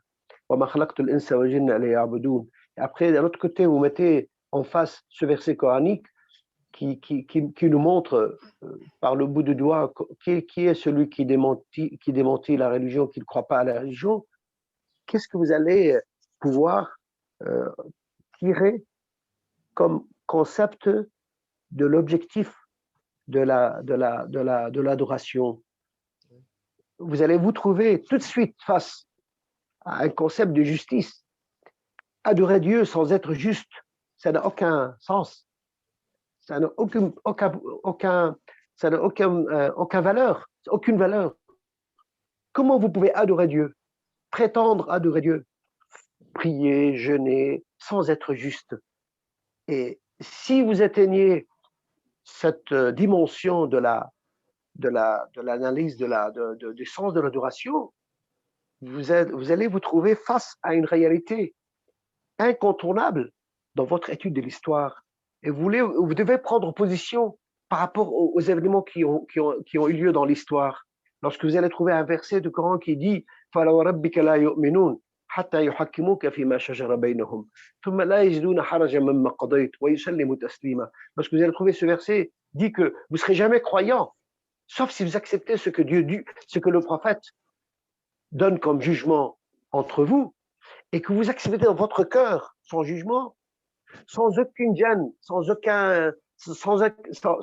être dérangé aucunement, et puis vous vous soumettez totalement. Alors vous allez trouver que le prophète a donné consigne, et les musulmans ne les ont pas respectés. Comment vous pouvez trouver l'unité si vous voulez traiter l'unité sur cette dimension-là? C'est un travail honorable, si on peut le réaliser. Honorable. Mais seulement, ce n'est pas un travail qu'on peut faire en public. Ce n'est pas un travail qu'on peut faire, sinon on va être à l'image de certaines chaînes qui se lancent des accusations de part et d'autre et qui ne donneront comme résultat que davantage de division et davantage de chamaillerie et de haine. Alors moi, je pense que la vraie unité islamique doit se baser sur le respect de l'autre à travers les versets coraniques généraux qui incitent à répandre la paix entre les hommes, malgré leurs divergences et leurs différences, et qui veut aussi unifier les gens autour des objectifs de notre actualité contemporaine, à savoir les causes de notre malheur d'aujourd'hui. C'est autour de cela qu'on doit s'unir. On peut en discuter, on peut en parler, on peut inviter les gens à y participer et ainsi de suite, tout en laissant aussi, bien sûr, la possibilité d'études approfondies dans des cercles plus ou moins réservés. Assalamu alaikum. On peut réaliser les finalités coraniques, premièrement. Évidemment. Hein? Évidemment. C'est le ça, Coran, c'est le livre commun de tous les musulmans. هذا هو الميثاق الذي أتحدث عنه. C'est ça le charte. Donc, Cheikh, oui, nous dit alors en complément à ce que Cheikh Muhajir vient de nous expliciter. Alors, bien sûr, c'est un travail colossal, hein, vous l'aviez rappelé, Cheikh Muhajir. Cheikh Al-Akhdari pointe du doigt et précise que cette charte, en réalité, elle visera aussi et principalement les paroles révélées d'Allah et c'est un pas de géant, je le vois, en tout cas je n'ai nul doute en l'expertise et la sagesse de Cheikh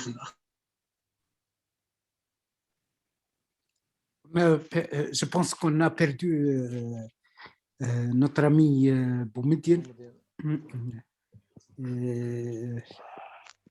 Je ne sais pas s'il est de retour. Alors, je pense que nous sommes arrivés à la fin. Merci beaucoup. Ça a été un honneur pour nous de recevoir deux sommités, deux hommes de référence, deux hommes d'unité, de sagesse.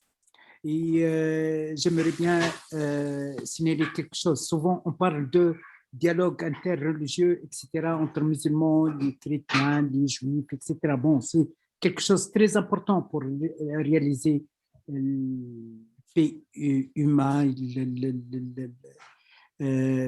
la cohabitation entre les êtres humains